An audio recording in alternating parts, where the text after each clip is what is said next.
Hi there, Evan here with Crypto and Markets for Thursday, December 28th, 2017, with some of my thoughts here on the recent price action in copper.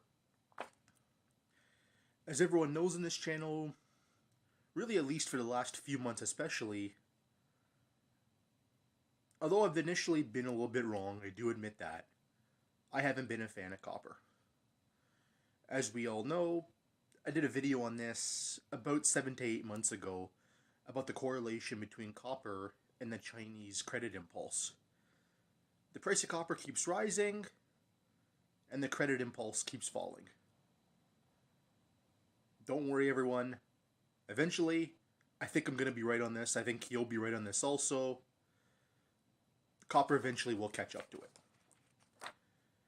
Now, as far as the recent price rise, I just want to go over the big reasons why it is going up and kind of give my thoughts here. There's a great article actually here on this that describes it from Zero Hedge, and this came out yesterday. Growth narrative confirmed. Dr. Copper soars to 3-year high. There's just one thing. Now, what's been the reason for this? It even mentions this actually, I believe, in page 2 of the article. Copper's latest leg up follows news that Zhangji Copper Co., I don't think I'm saying it right, I do apologize, Copper's largest producer, had been ordered to stop output for at least a week before a further assessment based on local pollution levels. Yeah, the Chinese getting serious about pollution, right? Expected to believe that one, of course. Anyhow, I go on. And then also as well, too, although it's not listed in the article, but this did happen as well. Their second biggest producer also got told the same thing as well. So go ahead and keep that in mind. Now, what does that tell you? It tells you that there's a demand problem. If they're having to tell their top 2 producers to stop producing copper for a week, yeah, it's not pollution like the Chinese says it is. Yeah, of course, the Chinese and pollution. Yeah, let's not get started on that one, of course. But what's the real story here, I think? I think as the Chinese know they have a demand problem, and they're trying to mask it. I mean, heck, look it up with every commodity for many years now.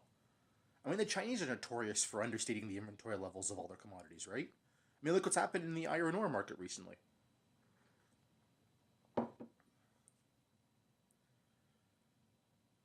So yeah, when you start hearing about the price of copper's going up, just think temporary supply shocks. And again, how can the companies really get around this? They just push up all their maintenance schedules. So in a week that they're supposed to be down, they use it to maintain all their machines, and they're back up and running again for another year. Think about it, right? If for an oil company, it'd be the same thing. You do maintenance on your rig for 2 weeks while you're shut down, you're right back up and going for a year, possibly even a year and a half, right? Without any maintenance. So, again, when the Chinese say pollution levels, just think demand problems, okay? So Chinese pollution, real life demand. Let's just leave it at that. And also I have this chart here I found from the Daily Shot on Twitter about a week. This is from about a week ago. By the way, I'll link everything in the description. You don't have to memorize all this, by the way. It talks about the correlation between the US 10-year, 2-year spread, think the yield curve, and the copper to gold ratio.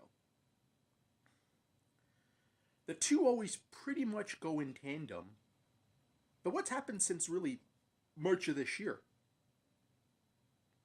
There started being a serious decoupling. The yield curve's gone flat. I mean, the yield curve now is only at about 60 basis points or 65 basis points now, I believe.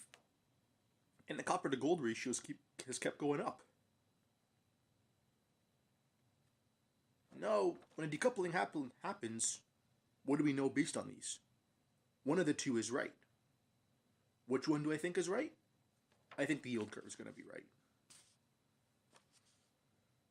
There, I've mentioned it in previous videos. I'll say it again. Eventually, the yield curve will invert, it's going to cause problems maybe more than you've ever seen before. Because considering how inflated equity prices are, how inflated still some commodities are, does it ever end well? Never. In fact, you don't need me to go ahead and tell you this. Just look up history.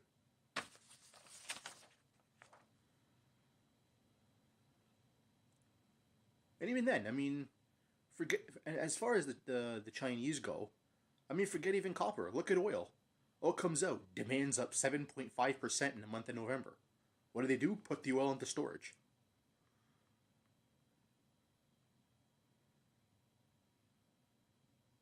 So I mean, think about it. At the end of the day,